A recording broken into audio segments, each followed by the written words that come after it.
What's going on, everyone? Jack Veltri here for GamecockCentral.com. I'm out here in Tampa, Florida, where just a couple of hours ago, day 2 of SEC Media Days wrapped up, and South Carolina's turn at the podium was today. And so I'm going to share 3 quick thoughts from what the Gamecocks had to say and dive a little bit into that. So first off, got to dive into the injuries to start out. Everyone wants to know, when are Dylan Stewart and Jacarius Peak coming back? Are they going to be ready to go for the season? What is the timeline? Well, we don't really have an exact timeline on when they're going to be back. Shane Beamer, that was the first question he received today from the media and the local media gaggle, and he said, quote, "They're really good, on track. They were both in the facility this morning. Peak is actually running. Dylan will take another step. Peak did 40 reps of what we call walk and press in the weight room. So to answer your question, they're on track, and we'll see where they are." A follow-up question was later asked of if there's been any conversations on the staff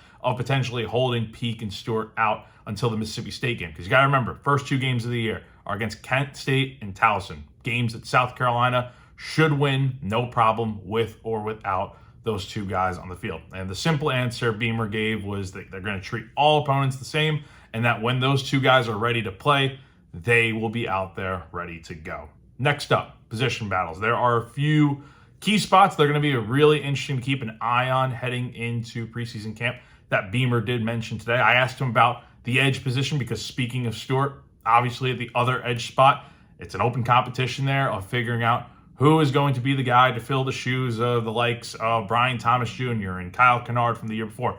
Somebody needs to fill that spot to give Stewart a chance to not be double teamed all the time, take a little bit of the pressure off his plate. And they have a number of guys that can play that spot.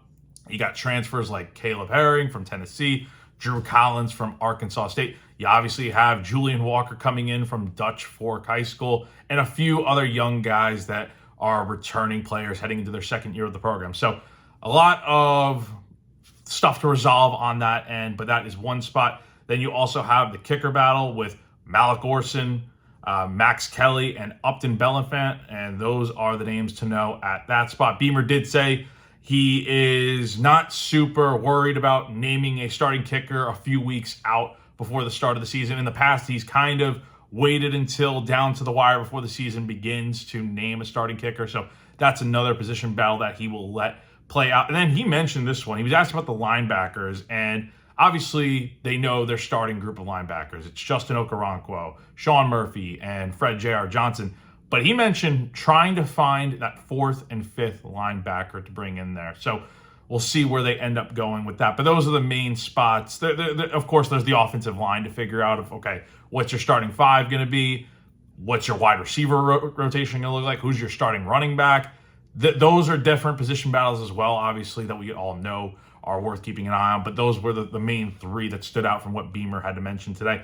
And then last but not least is the expectations coming into this year. South Carolina, as we all know, is coming off a very disappointing 4-8 season. The Gamecocks, coming into media days last year in Atlanta, were picked to finish 5th in the SEC preseason media poll, and we all know how that turned out.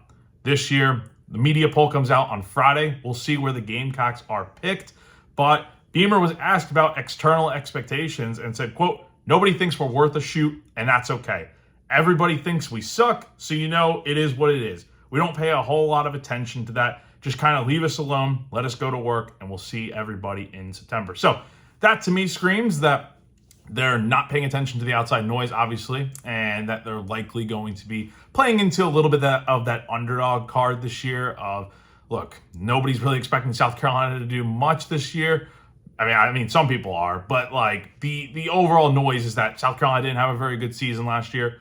What are they going to do this year? They tend to play a lot better when people doubt them, at least under Beamer. You go back to 2022, 24, they had really good seasons those years. So it is an even year. So we'll see what the Gamecocks have here in 2026. So my time in Tampa is coming to an end. I'm heading back to Columbia tomorrow, and then a few weeks after that, preseason camp will get rolling for the Gamecocks on August 7th. So be sure to head on over to GamecockCentral.com for more coverage and stories here from SEC Media Days, as football season is only a few weeks. We still have about a month and a half until football season begins. So head on over to Gamecock Central for all coverage and so much more.